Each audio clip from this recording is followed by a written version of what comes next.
Yo, what's good, everybody? This your boy 005 Dynasty, and I'm back with another video, guys and girls. And I'm very excited, man, because we're doing it, man. All my Ghost Wav musical producers, or the Ghost Wav musical producers that will be, joining on this journey with us, man. I'm so excited for you guys, man, because, man, the turnout for the pillar video for reverb stacking, man. I did not know that many people were going to go and watch that video. I usually get like 10 views, 15 views. This thing is almost to 100 views. That's a milestone, man, for your boy 005 Dynasty, and I'm proud to say it. And one reason why I'm proud to say it is because I'm not doing what all the other content creators are doing to get views. I'm not doing their strategies, man. I'm just being me. So for people to actually go and watch the reverb stacking tutorial, it's amazing to me, man. I'm talking about, I don't know, man. It's on this level, way up there. So thank you, guys and girls. So this is a follow-up video, and it's a discussion. So the follow-up discussion tutorial video to the reverb stacking. So let me turn the heat down a little bit because it's gonna get on the microphone. Reverb stacking. Why is it important? Why you should. You technically have to learn it when you're doing Ghost Wav music. So Ghost Wav music is a genre of music that I created. Jamel Marshall Pearson, 005 Dynasty, formerly known as Legacy, right? I created it in 2020. And in 2020 it was not in its full form, but in 2026, I'm about to show you the full form of Ghost Wav music, okay? The reverb stacking is one of the pillars because it helps bring depth and dynamics to your sound that would not be there otherwise if you're doing the simple way, which is hip hop, or the other way, cinematic, or country, folk, rock, reggae, dub, trip hop. Like, there's so many genres that they technically stay to the same thing. It's just a different maneuver the way they do it. Ghost Wav is different because Ghost Wav combines 3 different techniques, guys. It combines 005 Dynasty's technique and method towards music production.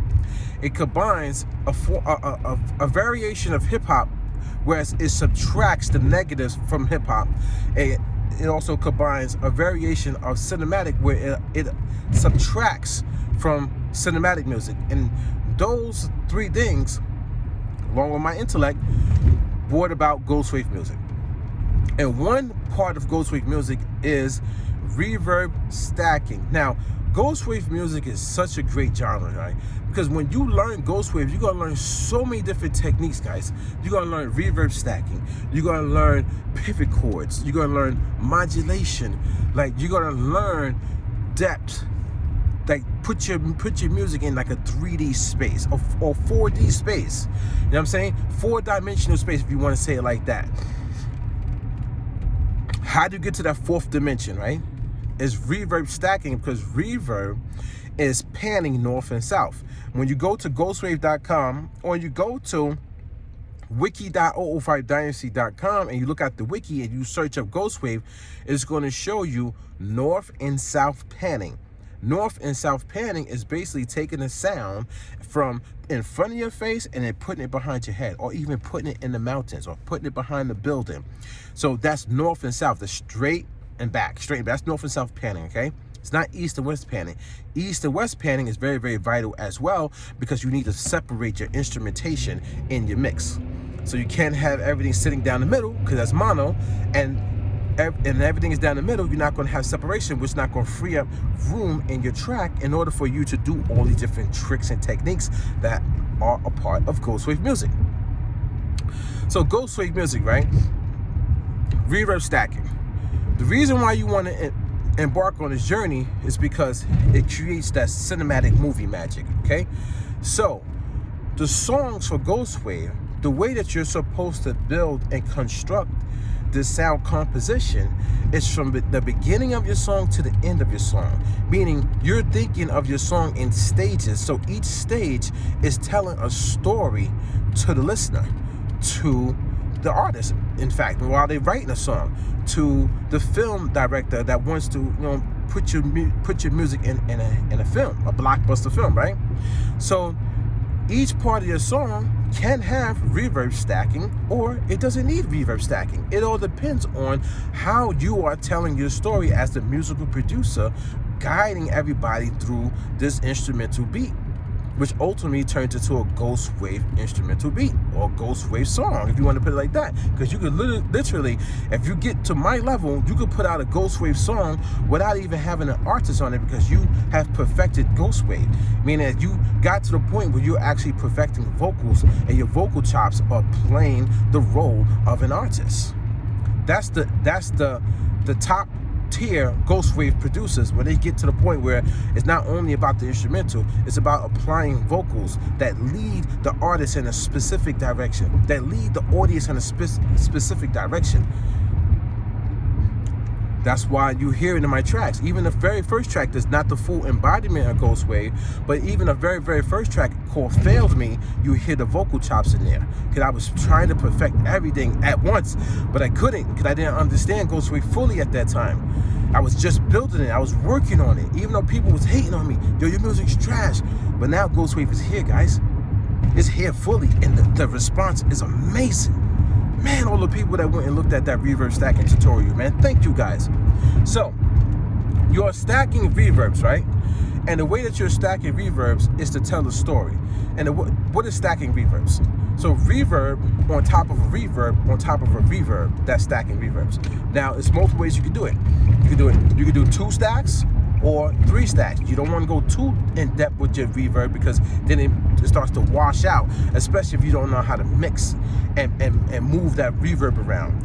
Kill some of the highs, kill some of the lows, depending on what you're doing. So when I stack my reverb, I'm stacking my reverb for depth. You know what I'm saying? Making the sound like it's behind the mountain or something like that, right? And also for texture, movement. I want the reverb to have its own movement as well. So depending on what I need in the song, I might stack the reverb 2 times or 3 times. The very first reverb that you're putting on your sound is north and south panning, and people don't know that. The very first one, that very, very small reverb, you need that to make it sound angelic. So you put 1 reverb on, it's very, very small though. It has a very, very fast fade, right? Very fast tail, not a long tail. The second reverb you put on there can be a medium reverb or a big one, depending on what you need in context for the song. So you might want to put a medium one, and the third one might want to be a big one, but that's a lot of reverb. You have to be designing that sound with intent for that purpose of that song. Maybe that type of reverb is in the bridge of the song, and you drop all the other instrumentation out, and you just leave that big reverb there. What I just did with this last song, Pull Up, I only stacked the reverb twice, because I didn't need to stack it 3 times. I only stacked it twice. And the second reverb that I put on it was a dark reverb, which actually made the trumpets sit into the verse. Very, very nice, man. They're back there, you can hear them. It sounds like a movie scene. So, stacking reverbs. Stacking reverbs is basically taking a sound and putting it through the first reverb. Even a patch on your keyboard might come with reverb already on the sound. So listen to your sound and make sure it has reverb or it doesn't have reverb. If it has reverb, you already got 1 reverb on there. Then you're gonna run that same sound, maybe it's a piano, through another reverb with intent.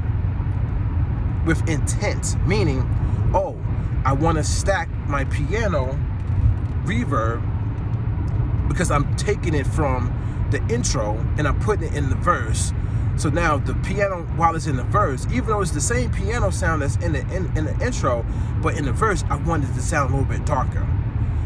You get it now, guys? But why do you want to sound darker in the verse? Because maybe you want the piano sound to come in that point, but you want the piano to sound like it's in a certain room, a certain space. It's giving a vibe to the artist, guys. This is Ghost Wave, man. Because in Ghost Wave, the sounds are unpredictable, just like a ghost, the way a ghost floats. But it's wavy because we're doing music and it's wave. And look how a ghost moves. A ghost can pop up, fade away. It can come in your face. It can go behind, you know what I'm saying? Way behind you. Like, you walk into your bathroom and you think you saw something. Well, it might have been a ghost, right? But look how far it was away from you. It was down the hallway. How does that sound down the hallway? Well, it's not going to sound like it's right next to you going into the bathroom. It's going to sound like it's down in the hallway. So now you're getting a visual aspect of music creation while you're performing and creating Ghost Wave music. Where are these sounds at? Where is the ghost at that particular time in the song? So now it's all about a movie scene, guys. Ghost Wave is visual music production. It's about a movie scene. It's about a film score. We're taking what was great about hip-hop and the rhythm of it, subtracting the stagnation from hip-hop, how hip-hop just stays repetitive. We're taking what's beautiful about film compositions and how they the music is so emotional, but we're subtracting the fact that they have no rhythm in cinematic music, and the rhythm that they do have is basically specifically for a cinematic scene. Then we're incorporating 005 Dynasty's groove, 005 Dynasty's groove, and his method of putting a song composition together, and that's how we're creating Ghost Wave. The sound is floating, a sound that floats like a ghost. Did you get it now, guys? It's cinematic music, air hop, not hip hop, air hop. It's a lot of air. It floats. The drums float over the beat. They float over the beat, guys. It's not hard, like gritty New York drums for hip hop sound. They float over the beat. Everything flows. Every sound plays a vital role. You don't just don't throw the sounds together just off of memory, or I know how to do the drum pattern, you just throw it in there. No. Everything plays a role from the beginning of the song to the end of the song, telling the story. So reverb stacking, guys. You are stacking reverbs to create depth and sound design inside of your Ghost Wave instrumental musical composition. Visually understanding what you are doing, because you're sound designing with intent on why you are doing this with the sound for a certain section in the song. Maybe it's the first 4 bars of the verse. You did a sound design for it because you did that because you have intentions on the song moving in a certain direction. Maybe it's the second 4 bars in the verse of the song. Maybe it's the third 4 bars. And we are working in 4-bar sections, because every 4 bars or 8 bars, you are doing a pivot chord modulation into the next key change. That's how Ghost Wave moves. It goes up, it goes down, it floats like a ghost. So at the end of the chorus, which is technically an 8-bar sequence, but we're breaking up into 2 4-bar sequences, right? At the second 4th bar, which will be dropping into the verse, there is a pivot chord modulation that will change the key of your song to ascend or descend, which means it will go up or it will go down in tone. So it would change from a C major maybe to an A minor. So if your chorus is in C major, that means your verse might be in A minor. Now, how do you get from C major to A minor? You use the pivot chord modulation, which smoothly transitions your song into the next part, because you're moving like a ghost. That's Ghost Wave, guys. Man, this genre is insane. It's going to blow your mind when you really start doing it, because you're going to be like, I never knew that there was another level to music production. This level of music production is so open. You could do so many things with it. I cannot wait to hear you guys doing Ghost Wave. I kid you not. I cannot wait. Do you know there's so many levels to Ghost Wave that I don't even know yet, because we haven't embarked on that journey yet, guys. We haven't. I've started it, but it's on you to take it to the next level. It's literally on you to take Ghost Wave to the next level, man. I'm giving you the pillars. This is the first pillar that I'm really breaking down for you guys. reverb stacking. That's sound designing with intent inside of your Ghost Wav musical production. It's brilliant, man. It's brilliant. It's brilliant. You are going to be able to stack reverbs and put the artist that's writing a song into a certain emotion that they probably would have never even dreamed of being in while they're listening to your instrumental. Because when you come out of the chorus, which is going to have its own tonal sound, going into the verse, and the verse sounds similar but different, it's going to bring a certain emotion out when they can really, really spit those rhymes, really get those R&B vocals out there. Do you understand, guys? Then when they get to the section where you got the stacked reverb, that's going to bring out another emotion. They're like, oh my God, this reverb sound crazy, man. It reminds me of when I was fighting, or when I was doing this, or when I was doing that. And they're going to write their lyrics to that. Do you get what I'm saying now? The way your song, your instrumental, your Ghost Wav instrumental composition progresses, ascending, descending, changing the tone, changing the characteristics, moving like a cinematic movie, visually painting a picture for the artist, is going to be mind-blowing music production. I'm telling you guys, I'm telling you now. People gonna be like, oh my God, these Ghost Wav music producers are insane. That's what they're gonna say about you guys. They're already telling me now behind the scenes. I'm not even showing y'all the messages that I'm getting. They're like, yo, the first thing they say, yo, Dynasty, you crazy. They said, that was crazy what you did right there. I'm like, yeah, thank you very much, baby. You on the way. Ghost Wav on the way, baby. You understand, guys? Do you understand? Ghost Wav is here. This is your boy, Fire Dynasty. Don't forget to Google me. This was just a discussion about reverb stacking. And I'm going to tell you this. Think cinematic movie.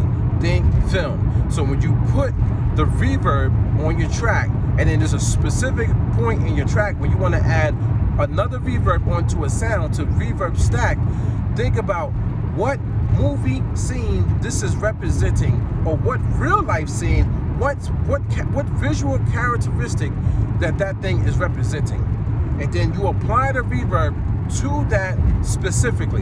And if you don't know how to do it, go watch the reverb stacking tutorial. It says one of the pillars of Ghost Wav is reverb stacking. Go watch that tutorial, and you'll see how I applied a dark reverb to make it seem like this reverb was behind mountains for the trumpets that's in the verse, which is, to me, is a scene in a movie. So visually, you have to picture scenes in movies and apply your sound designing for your sound composition for Ghost Wav music. This is your boy, Fire Dynasty. Don't forget to Google me. Don't forget to go to ghostwav.com. Ghostwav.com, guys. Go to ghostwav.com and listen. If you need help with the Ghost Wav music production, don't be afraid to hit me up. My email, you can definitely find it. I'll catch you guys on the next one. I'm out.